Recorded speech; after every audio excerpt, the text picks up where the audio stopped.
ang lakas ng ulan guys. Ayan, bumaha na naman sa labas ng gate namin. Oh, sobrang lakas ng ulan ngayon. Ayan, bumaha na naman. At saka basa dito sa aming kuan, sa aming terrace. Kasi pumasok ang ulan eh.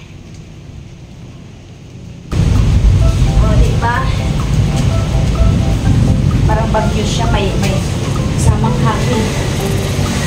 Right? So, dito na yung isa.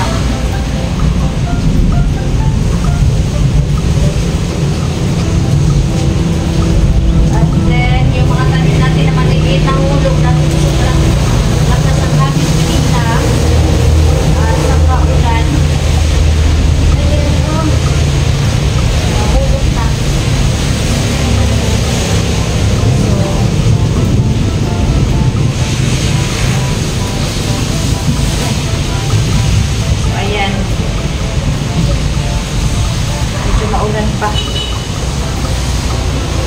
Medyo maulan pa guys.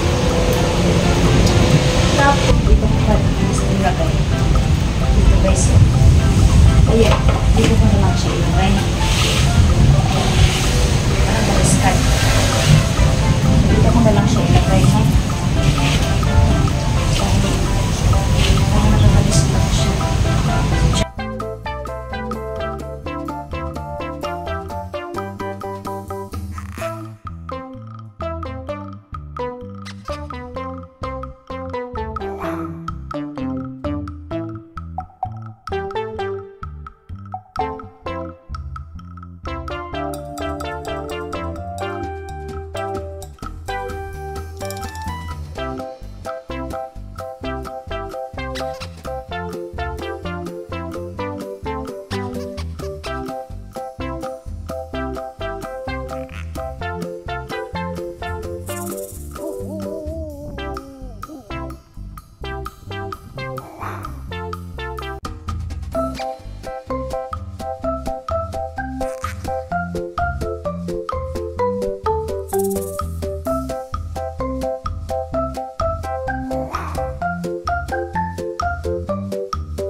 Na-arrange ko ng aking mga tanim. So bukas ay, kasi in the morning sobrang init, so ibilad ko na lang yung mga sapatos na nabasa sa basket. Ayan oh. Pero ayan, bumaha na sa labas ng aming gate. So ayan guys, kasi nga sa sobrang lakas ng ulan agay. So ayan, bumaha siya.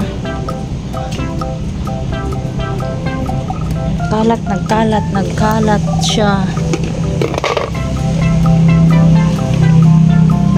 So dito natin ilagay ito. So di pa man natin gamitin. So ayan, natumba ang isang tanim ko oh. Natumba siya. Kasi nga sa sobrang lakas ng kanina hangin, parang bagyo. Ayan, natumba. Ay! Natumba siya. Oh. Malalim na naman ang tubig sa labas sa aming gate. Oh, ayan. Yan, malalim na naman. Diyos ko. So, yun ang nangyari. Tapos, ang malunggay ko, pinutol na namin ito para lagyan ko siya sa mga tanom. Ayan, tumubo na naman siya. Marami kasi kami kamunggay doon, oh, malunggay. So tumubo na naman. So ang gagawin natin is gulayin ko na lang ito bukas, kasi sayang naman pagputulin tapos hindi gugulayin. Gulayin ko na lang bukas na morning. So ayan, natabunan na ang aking mga tanom kasi tumubo ang malunggay. Okay. So, diba, natumba siya. Kasi malakas ang hangin kanina. Kaya, natumba ang ating mga tanom. Ang ating mga tanim. Yung isa kong tanim doon, natumba. So, anuhon ko ito. Bukas ko na lang ito tatarbahuin kay basa. Basa pa, basa. So, yun guys. Ayan, bumaha. Stock up na naman ng tubig dito, oh. Nako, ayan, oh. Stock up na naman ang tubig dito, guys.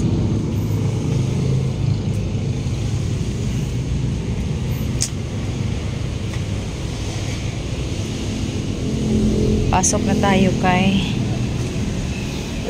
maulan. Maulan pa, bukas ko na lang trabahuin yung garden kasi maulan.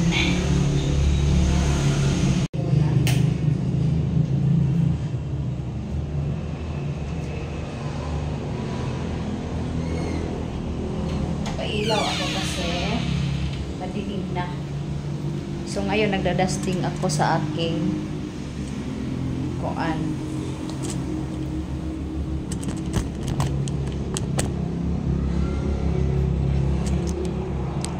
Nagda-dusting ako sa aking mga vase dito sa table.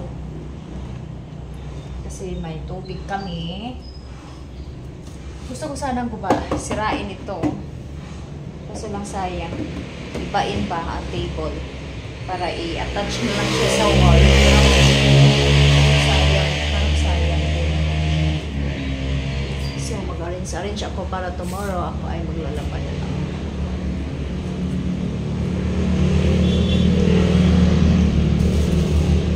Nagda-dusting tayo, guys. Medyo maalikabok na ang ating mga decoration. Kailangan na natin mag-dusting sa ating mga base. So, dito natin ilagay ito.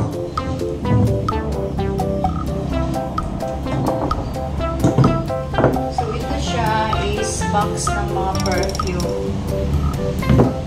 So, ginawa ko siya. Ilagay ko dito para ipatong ko dito ang aking base. So, nagamit siya. So, pwede ng mga langaw eh. Para magamit naman siya. Mga base. So, ang aking mga abubot. Mahilig kasi ako sa mga abubot.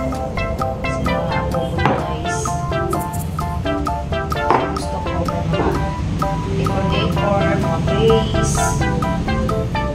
So, mahilig ako sa mga base.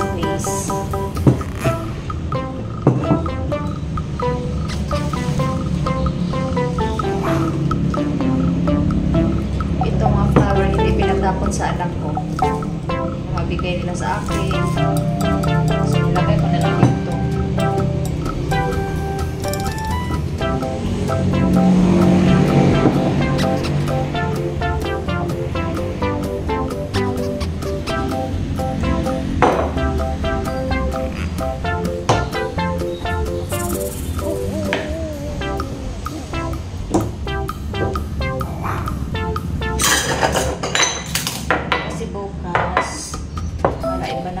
Tatrabahuin. So, i-arrange ko na lang ito. Para tomorrow, iba naman.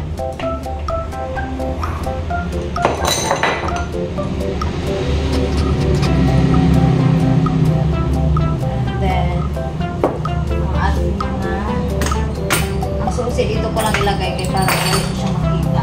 Kasi minsan nalilimutan ko kung saan ko nilagay. Ang ating mga picture frame.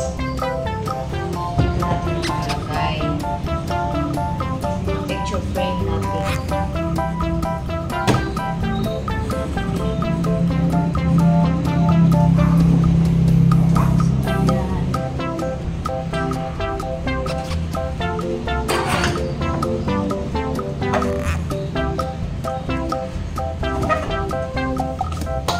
Na-arrange ko na and then tinanggalan ko na yan ng alikabok. So, diba?